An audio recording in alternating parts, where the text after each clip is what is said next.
Shalom, mate, Salakia. I got ran out of storage on the phone. I had to clear out some stuff.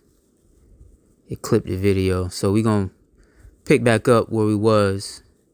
Revelation 13. This will be under I'll attach this as part 2. We was in verse 16. Revelation 13:16. As I was saying, this is the point. And he causeth all, both small and great, rich and poor, free and bond, to receive a mark in their right hand or in their foreheads, right? Neuralink. And that no man might buy or sell, save he that had the mark, or the name of the beast, or the number of his name. All right. Here is wisdom. Let him that hath understanding count the number of the beast, for it is the number of a man, and his number is 666. And if you see right here to the right of the page, it says his number is, and you see it right there. Right.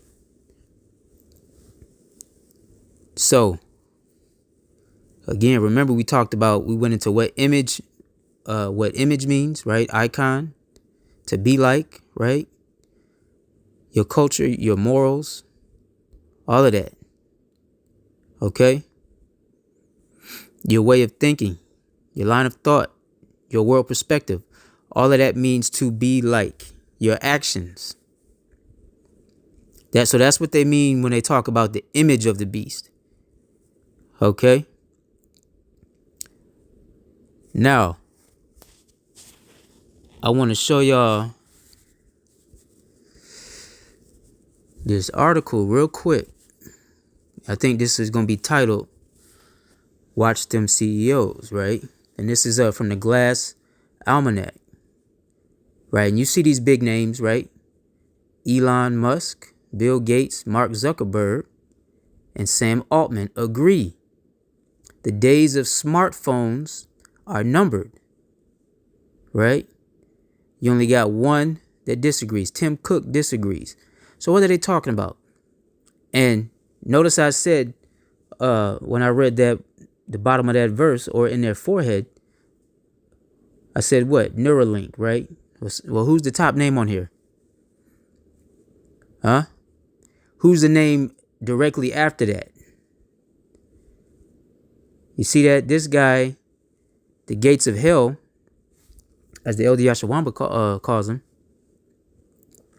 was behind a lot of that. Now this guy's a techie, but he has a lot of weight in the medical world, in the medical field, man. And where did he get his credentials from for that type of shit?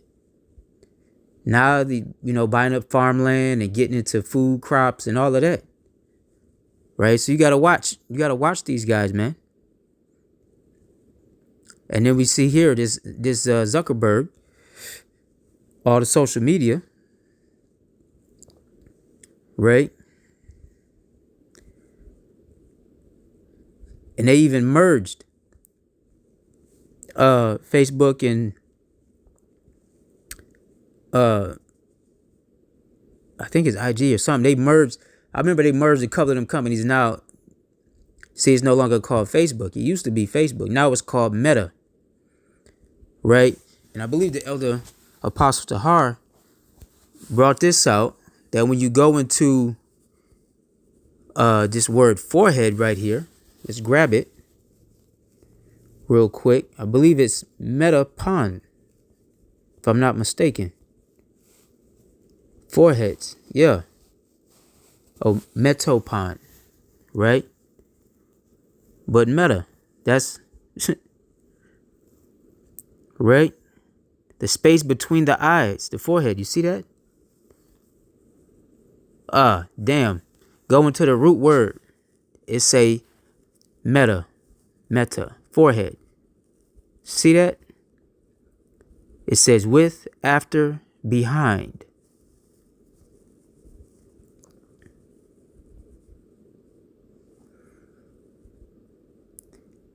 A primary preposition often used adverbially, properly denoting accompaniment, amid, local or casual, right? modified variously according to the case in which it is joined, occupying an intermediate position. Okay. But let's go. It says what? These are synonyms. Afterward, right? That he, again, against, among, follow, hence, hereafter, in, of, upon, right? Together. You see that? Often used in composition in substantially the same relations of participation or proximity and transfer or sequence. All right. But that word meta's there, man. That's no coinky dink, as they say. So when you come over here, damn ad, Salakia, these ad, this is what it reads. I'm not going to go through the whole article. You know, this is supposed to be concise. It says, the tech world is abuzz with speculation about the future of smartphones, and some of the biggest names in the industry were painting vastly different pictures, while figures like Elon Musk, Bill Gates, Mark Zuckerberg, and Sam Altman believe that the smartphone era is nearing its end. You see that? Apple's Tim Cook stands firm in his conviction that these devices will continue to play a major role in our lives for years to come. So what are they talking about? What's supposed to, you know what? Here, Elon Musk, always at the forefront of innovation with companies like Neuralink, predicts a future where smartphones are obsolete. Instead, he envisions brain-computer interfaces that would allow users to control devices with their thoughts, eliminating the need for physical interfaces altogether. This idea is already being tested, with 2 people having successfully received implants showing the potential of this groundbreaking technology. Right? Meanwhile, Bill Gates, Gates of Hell, ever the visionary, has to put his money into a different approach: electronic tattoos, developed by Chaotic Moon. These tattoos incorporate nanosensors capable of collecting, transmitting, and receiving data. Gates sees them offering a range of applications, especially in healthcare, GPS tracking, and communication, pushing us closer to a world where traditional smartphones are no longer needed. Similarly, Mark Zuckerberg, CEO of Meta, predicts that augmented reality AR glasses will become the next dominant computing platform, replacing smartphones by 2030. These glasses, according to Zuckerberg, would enable users to perform most tasks that are currently done on smartphones, including communication and entertainment, in a much more seamless, hands-free manner. Right?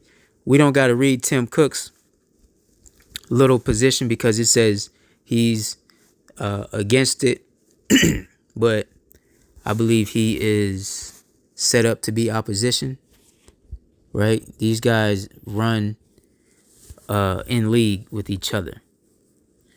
All right. And then anyway, the elder apostles have been saying this for 40 years, and here it is. They have a plan. You know, at least the AR glasses by 2030. It's 5 years away. So soon, which goes, don't forget, you can look up 2030 agenda. Right? Just Google that and see what pops up. Anyway, keep your eyes peeled. I'm out. I pray this lesson finds you well, and I pray that it was edifying. Until next time, Shalom. Wa abad babal.